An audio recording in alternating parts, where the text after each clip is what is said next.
Tell me something. What's the weirdest thing you've ever woken up to? A nightmare that felt too real? A text from your ex at 3 a.m.? Or maybe just realizing you forgot your homework? Now imagine waking up and you're not even in your own body. Sounds insane, right? But that's exactly what happened to Wednesday Adams and Enid Sinclair in Netflix's Wednesday Season 2, Part 2. And no, I'm not joking. This isn't some random filler gag. This is a full-blown Freaky Friday twist that not only flips their world upside down, but secretly rewrites everything we thought we knew about these characters. Now here's where it gets crazy. Tim Burton didn't even direct the episode that pulled this off. Yet somehow, it feels more Burton-esque than anything he's done in years. Creepy, funny, unsettling, and hiding a secret so dangerous that if you blinked, you missed it. But don't worry, I didn't blink. I dug into every frame, every clue, and what I found will make you rethink Wednesday and Enid's friendship, their powers, and maybe even Season 3's entire direction. So let's start with the forbidden question. Why would Netflix risk parodying one of Disney's most famous movies, Freaky Friday, in a gothic horror comedy like Wednesday? Was this just a fun homage? Or is there a sinister reason we're being forced to watch Jenna Ortega and Emma Myers literally live inside each other's skin? And more importantly, what price did Wednesday have to pay for breaking the rules of the Raven's Curse? You see, the episode titled, Woe, Thyself, starts innocently enough. Wednesday visits the grave of Rosaline Rotwood, a powerful raven spirit connected to Lady Gaga's cameo in the series. The rules are clear: don't let anyone interrupt the ritual, or there will be a cost. And of course, Enid does what Enid always does. She interrupts. Cute, right? Wrong. This mistake triggers a supernatural punishment, so twisted that even the Adams family would have thought twicey. A full body swap. Here's where things get truly unhinged. Wednesday wakes up, but she's Enid. Suddenly she's bopping to Biela K's BOMBOH, painting her face with bright makeup, and prancing through Nevermore like she just walked out of a K-pop audition. Meanwhile, Enid, stuck in Wednesday's body, is trapped in a shell of cold stares, blunt insults, and that famous deadpan glare. It's hilarious, it's unsettling, and it's a ticking time bomb, because the spirit warned them, return to your true bodies by dawn or die trying. Now let me stop here and ask you, what would you even do if you woke up in your best friend's body? Would you protect their secrets? Or would you use the chance to dig into their darkest corners? Drop your answer in the comments. I'm genuinely curious to see how many of you would survive a day as your best friend. But back to the episode.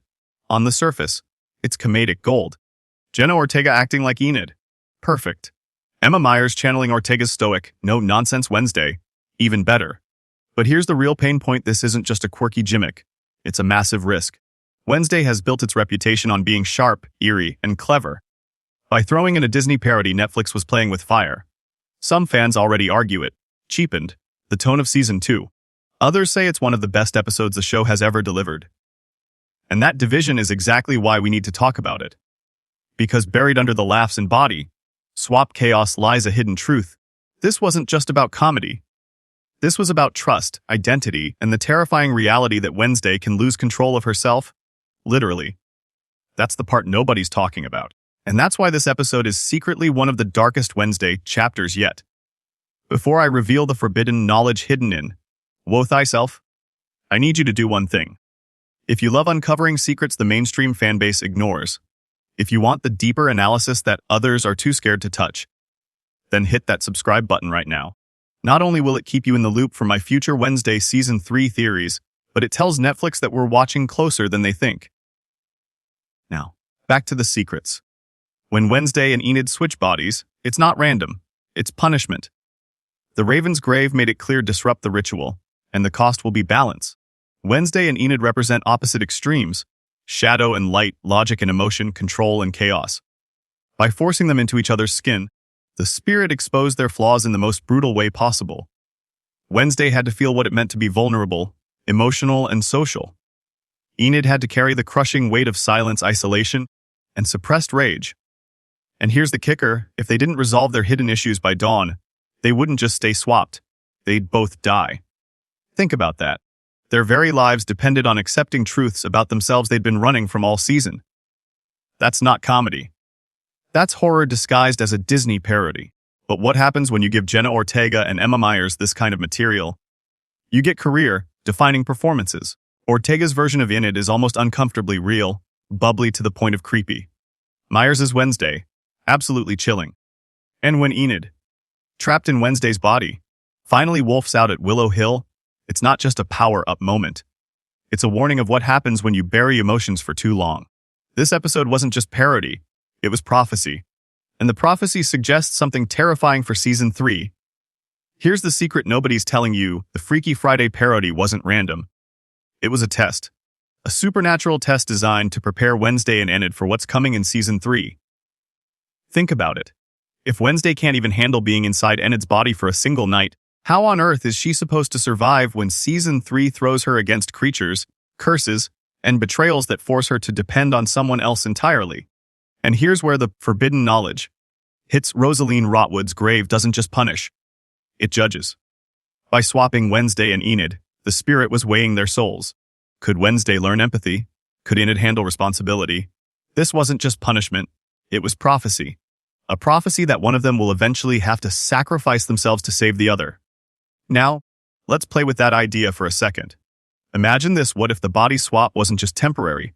What if in Season 3, Wednesday and Enid are forced to merge powers permanently? Wednesday with a wolf's rage, Enid with raven shadows. Do you think they'd survive or destroy each other?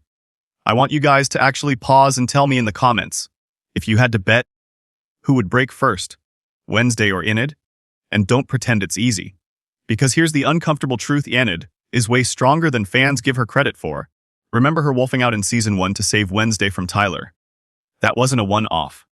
Season 2 doubled down by making her an alpha. Now combine that with Wednesday's natural raven powers, her ability to manipulate death itself, and her sheer willpower. If they don't trust each other, their powers together could end the entire school. And this is where I want to loop back to something many of you told me in my last Wednesday video. I asked, do you think Wednesday even deserves friends? And wow, the comment section was a war zone. Some of you swore she's misunderstood, others claim she's toxic, and a few of you roasted me for even asking. But here's the twist. Woe thyself proves both sides right. Wednesday is toxic, and she is misunderstood. Because inside Enid's body, she literally had to feel emotions she's been burying for years. And for the first time, she realized how heavy it is to actually be human.